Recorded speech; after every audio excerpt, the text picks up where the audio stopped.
اعوذ باللہ من الشیطان الرجیم، بسم اللہ الرحمن الرحیم۔ السلام علیکم۔ آج ہمارے ویڈیو کا موضوع ہے مخلوق پر رحم کرنے کی فضیلت۔ رسول اللہ صلی اللہ علیہ وآلہ وسلم نے فرمایا ہے کہ رحم کرنے والا ہی جنت میں داخل ہوگا۔ صحابہ رضی اللہ تعالیٰ عنہ نے عرض کیا، یا رسول اللہ، ہم سب رحیم ہے۔ فرمایا، جو شخص صرف اپنے ہی نفس پر رحم کرے وہ رحیم نہیں ہے، بلکہ رحیم وہ ہے جو خود پر اور غیروں پر بھی رحم کھائے۔ اپنے نفس پر رحم کھانے کے معنی یہ ہے کہ گناہوں کو چھوڑنے اور توبہ کرنے سے اپنے نفس کو اللہ کے عذاب سے بچائے، اور دوسروں پر رحم کھانے کے معنی یہ ہے کہ مسلمان بھائی کو تکلیف و آزار نہ پہنچائے۔ جیسا کہ رسول اللہ صلی اللہ علیہ وآلہ وسلم نے فرمایا ہے کہ مسلمان وہ ہے کہ جس کے ہاتھ اور زبان سے لوگوں کو تکلیف نہ پہنچے، بلکہ بے زبان جانوروں پر بھی رحم کھائے اور ان کی طاقت سے بڑھ کر ان سے کام نہ لے۔ روایت ہے کہ ایک دفعہ ایک شخص راہ پر چل رہا تھا تو اسے سخت پیاس لگی، تو وہ ایک کنویں میں اتر پڑا۔ جب پانی پی کر باہر آیا تو ایک کتے کو پیاس سے ہمتا ہوا دیکھا۔ اس نے کہا کہ اس کتے کی پیاس کے مارے وہی حالت ہے جو میری تھی۔ پانی کو اپنے چلوں میں بھر کر اسے پلایا اور اللہ کا شکر ادا کیا تو اللہ نے اس کے سارے گناہ معاف کر دیے۔ صحابہ رضی اللہ تعالیٰ عنہ نے دریافت کیا کہ کیا ہمیں بھی جانوروں کے ساتھ نیکی کرنے کا اجر ملتا ہے؟ تو حضرت محمد صلی اللہ علیہ وآلہ وسلم نے فرمایا کہ ہر ایک جاندار کے ساتھ نیکی کرنے کا اجر ملتا ہے۔ ایک جگہ حضرت انس بن مالک رضی اللہ تعالیٰ عنہ سے روایت ہے کہ ایک رات حضرت عمر رضی اللہ تعالیٰ عنہ گشت کر رہے تھے تو انہوں نے ایک قافلے کو ویران جگہ میں اترتا ہوا پایا، تو انہوں نے دل میں کہا کہ ایسا نہ ہو کہ ان کی چوری ہو جائے۔ یہ سوچ کر حضرت عبد الرحمن بن عوف کے پاس چلے گئے تو انہوں نے کہا کہ اے امیر المومنین، اس وقت کس طرح آنا ہوا؟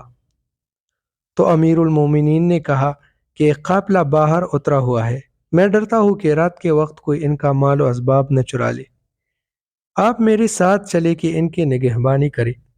دونوں قافلے کے نزدیک ساری رات بیٹھے رہے۔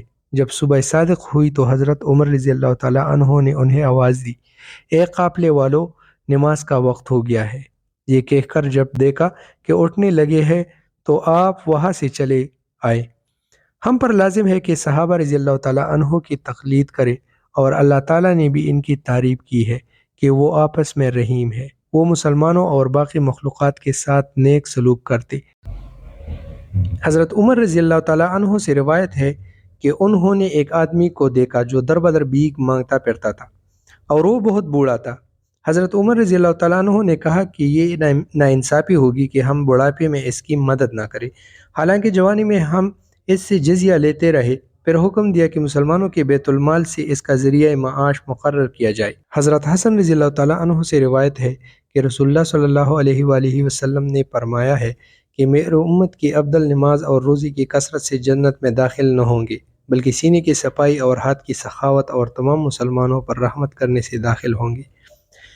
ایک روایت ہے کہ رسول اللہ صلی اللہ علیہ وآلہ وسلم نے فرمایا کہ رحم کرنے والوں پر رحمان رحم کرتا ہے۔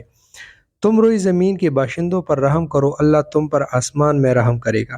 ایک اور روایت میں ہے کہ جو رحم نہیں کرتا اس پر رحم نہیں کیا جاتا، اور جو بخشش نہیں کرتا وہ معاف نہیں کیا جاتا۔ حضرت مالک بن انس رضی اللہ تعالیٰ عنہ سے روایت ہے کہ رسول اللہ صلی اللہ علیہ وآلہ وسلم نے فرمایا ہے کہ ہر مسلمان پر مسلمانوں کے 4 حقوق ہیں: احسان کرنے والے کی مدد کرنا، گناہگاروں کو معاف کرنا، بیماروں کی تیمارداری اور بیمار پرسی کرنا، اور توبہ کرنے والوں کے ساتھ محبت اور پیار سلوک کرنا۔